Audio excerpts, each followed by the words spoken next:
Hi everyone, this is Mrs. Stubbs going to talk about week 7 words. We went over the stems in class yesterday, so I won't repeat that.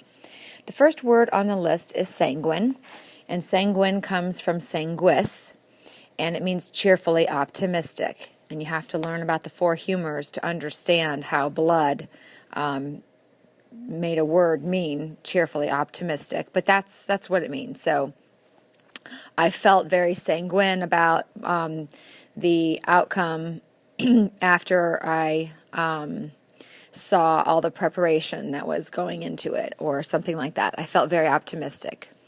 Okay, then you have phlegmatic, which means sluggish, so kind of lethargic. Try not to think so much.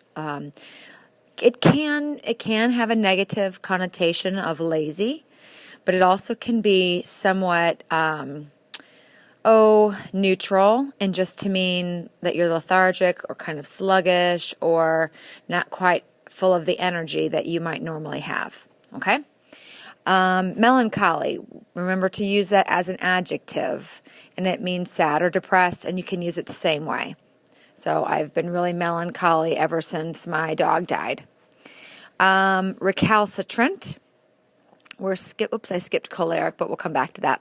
Recalcitrant means stubbornly resistant to authority.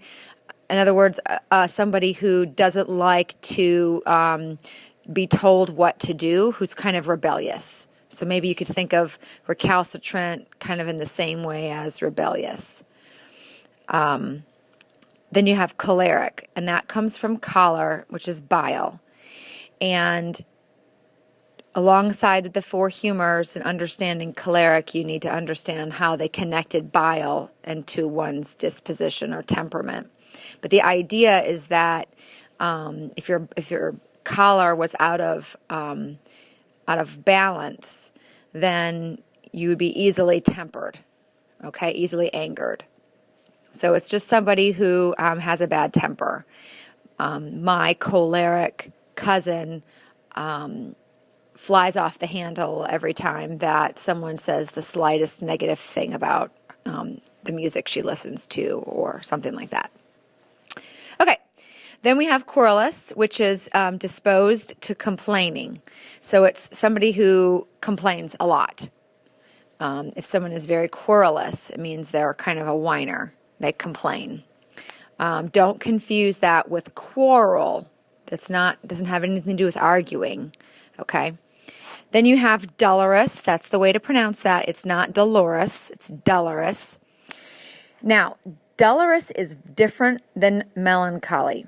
Melancholy is how you feel. I feel melancholy. Dolorous describes how you look. So a person might have a dolorous expression, which means that they look as if they are in pain or sorrow.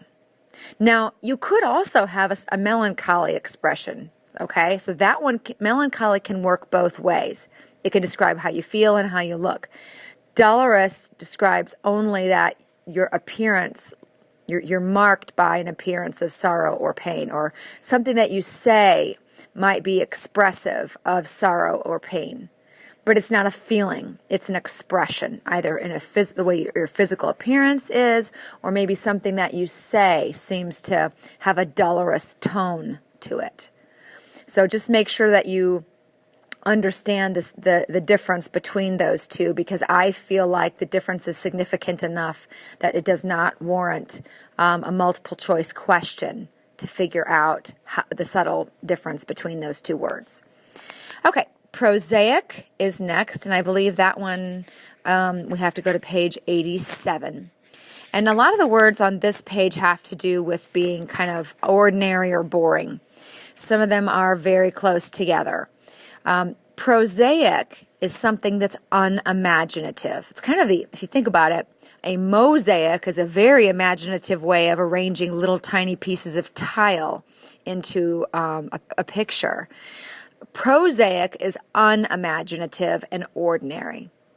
So if I thought that a painting was very prosaic, means there wasn't anything interesting or out of the ordinary in it. There was nothing imaginative about it. It was very, okay, you know, happy scene, flowers in a meadow. Nothing exciting, nothing original. Insipid also means uninteresting and dull, but it also carries the connotation of without flavor. And if you think about the word sip, it comes from sapere, which means, or sapere, which means to taste. So insipid, you know, not tasting good. It can be used literally or figuratively. So the sentence in your book is very figurative. Christine is the life of the party, but Tom is as insipid as they come. In other words, he's as dull and uninteresting as they come. And then you could talk about someone's insipid cooking and how you don't look forward to eating it. That would be the very literal use of the word insipid. Okay, then you have banal, which means ordinary or trivial. So it does mean ordinary, but it has a connotation of not very shallow, I guess is what I'm trying to say. It's not a real serious or in-depth situation. So that show used to be my favorite, but its storylines became so banal that I could no longer stand it. So in other words, the storylines of this show, maybe it's like a TV sitcom or something, they used to be imaginative and interesting, or they used to be very well thought out and planned and you know, maybe had lots of twists and turns in the plot that you really had to follow. But after a while, it became banal. In other words, it became very easy to figure out, or predictable, or silly, or shallow. So it does mean ordinary, but it carries a little bit more of this idea of being trivial or kind of predictable. All right, so you've got those three words, prosaic, insipid, and banal, that can be a little bit confusing. You just need to remember insipid has this idea of without taste. Prosaic is unimaginative. And while prosaic and banal both mean ordinary, banal also means trivial, and prosaic doesn't.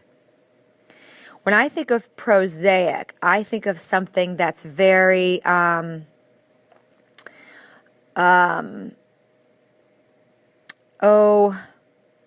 maybe it's too, like if I were going to describe art that was prosaic, I would think about how it follows all of the directions, or maybe all of the traditions, without any of the innovation and creativity. That's the kind of thing that I think of with prosaic. It's very on target in terms of doing what it's, you know, quote, supposed to, quote, do, but it's not, there's nothing original about it. There's nothing exciting about it. And then banal also is ordinary, but again, it's this idea that things are not very serious, they're very predictable. It's just, you know, the two are pretty similar. That might be kind of tough for you guys. All right, I might think about putting those in multiple choice. All right, anyway, moving on. Uniform we're not using that as a noun. You need to learn how to use that word as an adjective. That's a little bit trickier. So uniform, you wear a uniform because you are wearing one form. Everyone is in the same one form. That's how it came to be used as a noun. It's also an adjective, and it means unvarying, always the same. So if you're in a marching band, you always move in a uniform fashion. Okay, you're always, oh my gosh, that came out of nowhere. Excuse me. You're always moving in step, without variation. You should all be coordinated and synchronized so that your movements are